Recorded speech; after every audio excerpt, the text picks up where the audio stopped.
कुछ लोग कमेंट कर रहे थे मेरी वीडियो पे कि जब भी देखो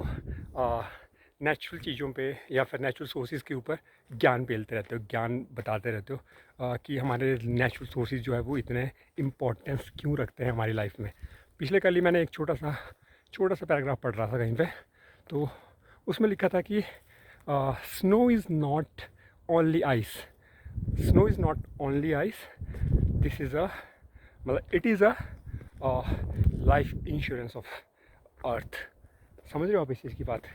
दो लाइनें हैं कि snow is not only ice, कि स्नो अगर सिर्फ लोग ये सोच रहे हैं कि सिर्फ वो एक आइस है, जैसे बर्फ़ जमी हुई, खासकर जैसे हमारे फ्रिज में जमी होती है, तो वो अगर कोई ये सोच रहा है कि वो सिर्फ एक बर्फ़ है तो वो गलत सोच है उनकी। ये एक जीवनदायिनी है और एक लाइफ इंश्योरेंस है। जैसे लोग अपनी लाइफ इंश्योरेंस करवाते हैं ना, कि भाई अगर कुछ बीच में मिसहैपनिंग हो जाए हमारे शरीर के साथ तो हम कैसे सर्वाइव करेंगे, तो ये बिल्कुल सेम एज इट इज़ उस लाइफ इंश्योरेंस की तरह है ये स्नो, जो हमारी पूरी धरती को, आपको खुद पता है कि आज की डेट में जनवरी का भी आधा महीना से ऊपर निकल गया है, लेकिन अभी तक कोई भी बारिश के संकेत नहीं है हिमाचल में और उत्तराखंड में भी,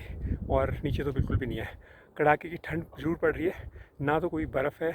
ना ही कोई रेनफॉल है, मतलब कोई बारिश भी नहीं हो रही है। सिर्फ पिछले महीने दिसंबर के महीने में थोड़ी थोड़ी जो केलोंग और ऊपर वाले एरिया में बर्फ़ पड़ी थी वही बर्फ़ पड़ी थी। आपको पता है कि 2019-20 में इसी एरिया में, मतलब जहाँ हम अभी रह रहे हैं, मतलब शिमला के जो ISBT एरिया है, खलीनी और कुसुम्पटी और कुफरी नालदेहरा वाला एरिया है, वो इस टाइम पे मतलब नवंबर दिसंबर जनवरी फरवरी के महीने में पैक रहता था टूरिस्ट के साथ भी और स्नो के साथ भी। लेकिन आज जो है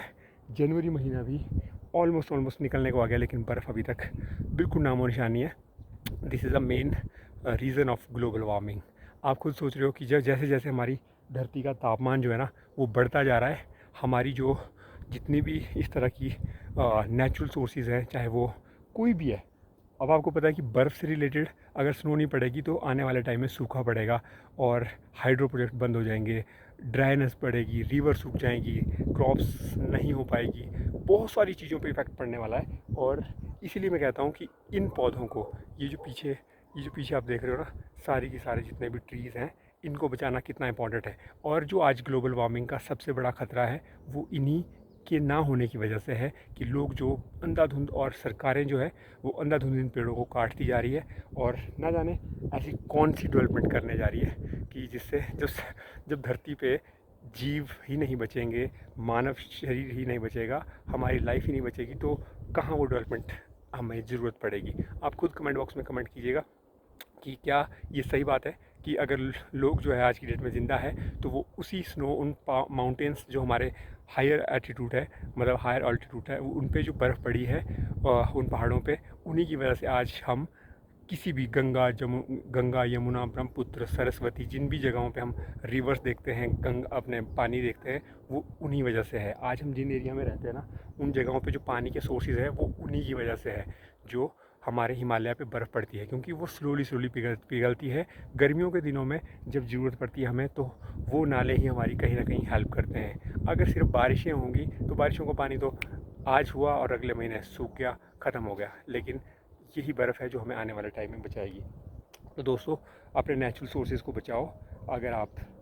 सर्वाइव करना चाहते हो इन फ्यूचर में। आने वाली लड़ाई, मैं एक दिन भी कह रहा था, बहुत सारी लोग और जो एक्टिविस्ट हैं, सोशल एक्टिविस्ट, वो भी यही कह रहे हैं कि आने वाली लड़ाई जो है ना वो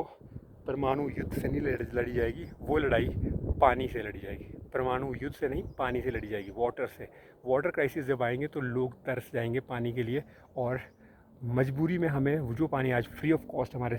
नेचुरल सोर्सेज में मिल रहा है ना, वही पानी हमें उन शहरों की तरह, जो बड़े बड़े शहरों में लोग बॉटलों में पी रहे हैं ना, उसी तरह से हमें गाँव में भी अपने 5-5 लीटर की कैनी खरीदनी पड़ेगी, अपने गैस को पिलाने के लिए और अपने लिए भी, और पशुओं को पिलाने के लिए भी। मुश्किल से पशु तो बचेंगे ही नहीं। तो this is a main reason of global warming. तो बचाइए भैया अपने ट्रीज़।